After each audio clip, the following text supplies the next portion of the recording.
Hello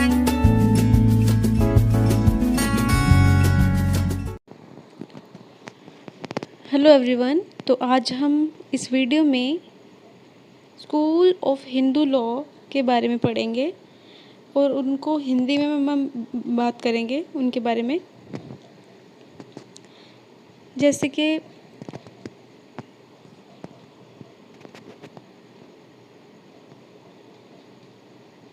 इसको दो भागों में डिवाइड किया गया है, मिताक्षरा शाखा और दायभाग शाखा।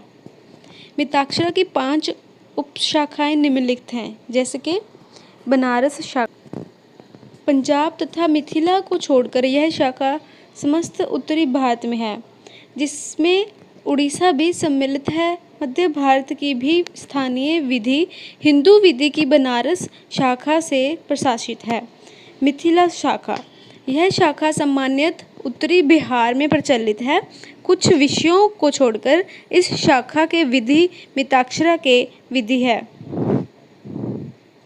इस बात का समर्थन प्रिवी काउंसिल ने सुरेंद्र बनाम हरिप्रसाद के वाद में किया है। Surendra versus Hariprasad case.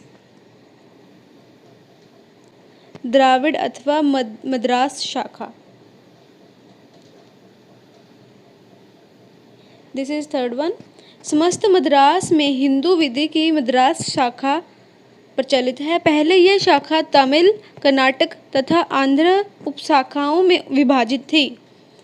महाराष्ट्र अथवा बम्बई शाखा, यह शाखा समस्त मुंबई प्रदेश में प्रचलित है, जिसमें गुजरात क्षेत्र के साथ साथ वे प्रदेश में प्रचलित है जहां मराठी बोली जाती है। पंजाब शाखा, यह शाखा पूर्वी पंजाब वाले प्रदेश में प्रचलित है। इस शाखाओं में प्रथाओं को प्रमुख स्थान प्रदान किया गया है। आगे हम पढ़ेंगे दायभाग शाखा के बारे में। दायभाग हिंदू विधि की एक प्राचीनतम शाखा है, जिसका प्रभाव बंगाल में तथा असम के कुछ क्षेत्रों में प्रचलित है। मिताक्षरा तथा दायभाग की विधियों में अंतर। दायभाग शाखा में पुत्र का पिता के संपत्ति में अधिकार पिता के मृत्यु के पश्चात उत्पन्न होता है। दाय पारलौकिक लाभ प्राप्त करने के सिद्धांत पर आधारित है। फैक्टम वैलेट का सिद्धांत दायभाग में पूर्ण रूप से माना गया है। दायभाग समस्त संहिता का एक सार संग्रह है।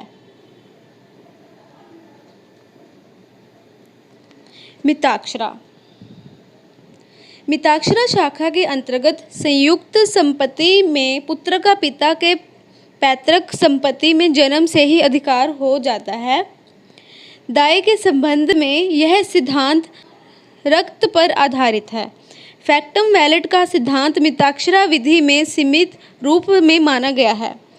इसमें निकट संबंधी को उत्तराधिकार के मामले में अधिक महत्व दिया गया है। विवाह की परिभाषा। वर के द्वारा कन्या को स्त्री के रूप में ग्रहण करने की रीति की ही विवाह है। विवाह की 8 पद्धतियां विवाह अधिनियम 1955 के पूर्व प्रचलित थी, जिसके अंतर्गत 4 मान्य पद्धतियां तथा 4 अमान्य पद्धतियां हैं, जो निम्नलिखित हैं।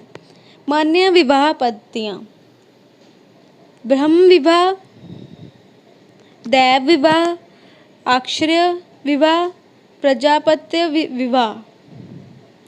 अमान्य विवाह पद्धतियां: असुर विवाह, गंधर्व विवाह, राक्षस विवाह, पैशाच विवाह। अब हम बात करेंगे यहाँ पे कि विवाह एक संस्कार है या संविदा। स्मृति काल से ही हिंदुओं में विवाह को एक पवित्र संस्कार माना गया है और हिंदू विवाह अधिनियम 1955 में भी इसको इसी रूप में बनाए रखने की चेष्टा की गई है। विवाह जो पहले एक पवित्र बंधन था, अब अधिनियम लागू हो जाने के अंतर्गत ऐसा नहीं रह गया है। कुछ विधि विशेषज्ञों की दृष्टि में यह विचारधारा अब शिथिल पड़ गई है। अब यह जन्म जन्मांतर का संबंध अथवा बंधन नहीं, बल्कि विशेष परिस्थितियों के उत्पन्न होने पर वैवाहिक विघटित किया जा सकता है। विवाह हिंदुओं के ऐसे महत्वपूर्ण संस्कारों में ऐसे है जो किसी के लिए भी वर्जित नहीं है, प्रथा सभी जातियों के लिए आवश्यक माना जाता है था।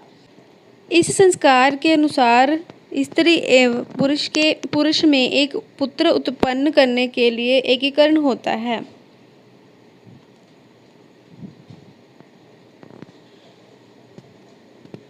जबकि विवाह संविदा होने का आधार निम्नलिखित है: बहुविवाह, विवाह विच्छेद, अंतरजातीय विवाह, विवाह की शर्तें, यौन बीमारी, जारता,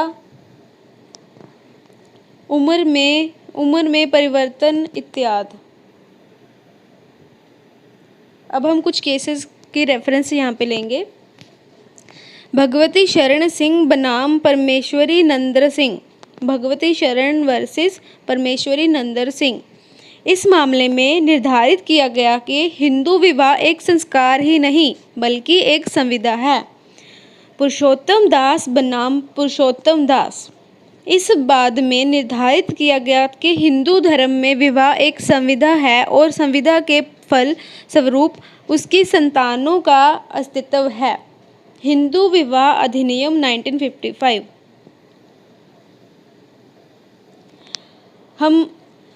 अब हम सेक्शन 5 के बारे में पढ़ेंगे, जिसको धारा 5 यहाँ पे लिखा गया है। विवाह की शर्तें। हिंदू विवाह के निम्नलिखित शर्तें हैं: यदि कोई पुरुष है तो उसकी कोई जीवित पत्नी ना हो, और यदि कोई स्त्री है तो उसका कोई जीवित पति ना हो। दोनों पक्षकारों में विवाह करने के लिए आपस में सहमति का होना आवश्यक है। विवाह करने के लिए लड़के की उम्र न्यूनतम 21 साल और लड़की की उम्र न्यूनतम 18 साल के होनी चाहिए।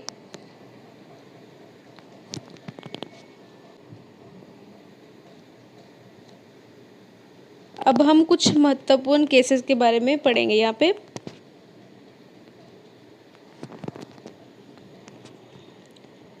लिली थॉमस वर्सेस भारत संघ 2000।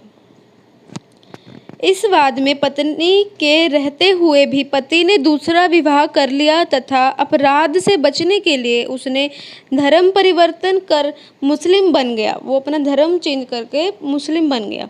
उच्चतम न्यायालय ने यह निर्धारित किया कि वह हिंदू विवाह अधिनियम 1955 की धारा 17 के अंतर्गत तथा भारतीय दंड संहिता के द्वारा, इंडियन पिनल कोड के द्वारा 494 एंड 495 सेक्शन के अंतर्गत दोषी है, क्योंकि धर्म परिवर्तन करने मात्र से उसका विवाह समाप्त नहीं हो गया है।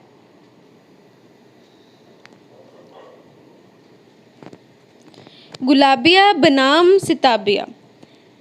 न्यायालय ने निर्धारित किया कि यदि किसी हिंदू ने दूसरा विवाह कर लिया है और उससे संतानें भी उत्पन्न हो गई हैं, तो वहाँ भी धारा 5 के अंतर्गत दूसरा विवाह शून्य होगा। पति के संपत्ति में दूसरी पत्नी को कोई अधिकार प्राप्त नहीं होगा। धारा 5 क्लोज 2 के अनुसार दोनों पक्षकारों में आपसी सहमति होनी चाहिए। इसके साथ ही दोनों पक्षकार स्वैच्छिक हो तथा उनमें से कोई भी पागल ना हो। नेक्स्ट केस के बारे में हम पढ़ेंगे। अलका शर्मा वर्सेस अभिनाश चंद्रा। ये 1991 का केस है। इस मामले में न्यायालय ने निर्धारित किया कि दोनों पक्षकार वैवाहिक दायित्व पूर्ण करने तथा संतान उत्पन्न करने में योग्य होने चाहिए। धारा 5 क्लोज 3 के अनुसार यदि कोई लड़का किसी लड़की से विवाह करता है तो वह धारा 18 के अंतर्गत 2 साल की सजा या 1 लाख जुर्माने से दंडित होगा या दोनों से दंडित होगा। धारा 5 के क्लोज 4 व 5 के अंतर्गत प्रतिषेध नातेदारी व सपिंड नातेदारी के अंतर्गत विवाह शून्य होता है। यदि किसी व्यक्ति की एक पत्नी है तो उससे उत्पन्न संतानों रक्त के माने जाएंगे। यदि कोई व्यक्ति दो स्त्रियों से विवाह करता है तो दोनों स्त्रियों से उत्पन्न संतान आपस में अधरक्त के होंगे। यहाँ पे फुल ब्लड और हाफ ब्लड रिलेशन की बात की गई है। एक ही गर्भाशय से उत्पन्न संतानें एकोद्र रक्त के अंतर्गत आते हैं।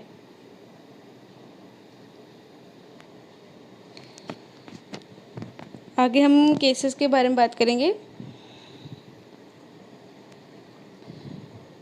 श्रीमती शकुंतला देवी बनाम अमरनाथ।